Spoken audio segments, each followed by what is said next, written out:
महाराष्ट्रातली कुठली अशी महत्त्वाची प्रश्न आहेत त्याच्यावर आता प्रामुख्याने तुमचं लक्ष लागेल आणि ते प्रश्न सोडवणं गरजेचं आहे? आज माझा विधान परिषदेमध्ये आमदार म्हणून दुसऱ्यांदा शपथविधी पार पडलेला आहे.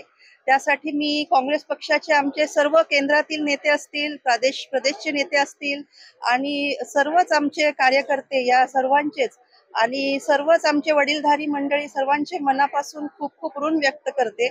आता परत एकदा कामाला लागायचं आहे आणि आता जे काही महत्वाचे प्रश्न आहे, मग महिलांसंबंधित काही प्रश्न असतील जे महिलांवरती आज तुम्ही बघत असाल तर आपल्या महाराष्ट्रामध्ये सुद्धा जे अत्याचार होत आहेत, परत मुलींच्या शिक्षणाकडे विशेष लक्ष द्यायचं आहे. त्याचप्रमाणे आज बळीराजाचे जे प्रश्न आहेत, मग ओला दुष्काळ कधी येतो, कधी उन्हाळ्यांमधला जो दुष्काळ असतो, तर अशा पद्धतीने आणि पुन्हा त्यांना विम्याचे सुद्धा पैसे मिळत नाहीत बऱ्याच वेळा. तर शेतकरी बळीराजाला सुद्धा मदत करायची आहे.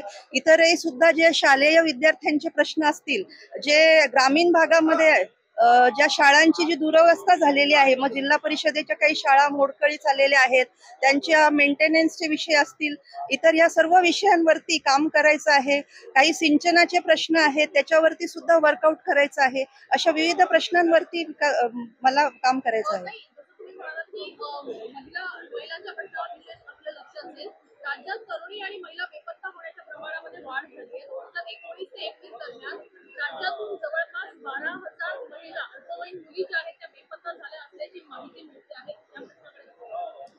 हे खरोखरच खूप चिंताजनक आणि हृदयविदारक आहे आणि ह्याच्यावरती गृह खात्याने योग्य ती कारवाई केली पाहिजे, योग्य ती दखल घेतली पाहिजे आणि अशा घटना या महाराष्ट्रामध्ये घडू नये यासाठी सुद्धा त्यांनी कठोरात कठोर यांनी कारवाई केली पाहिजे.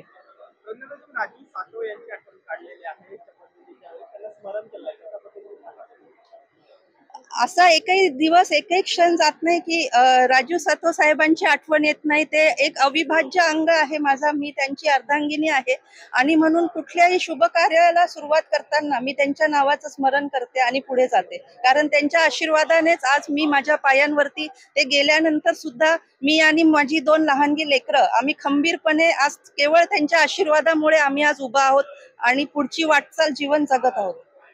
थँक्यू.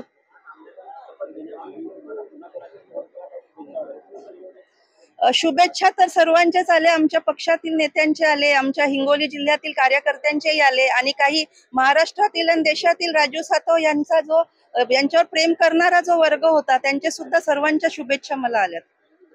थँक्यू.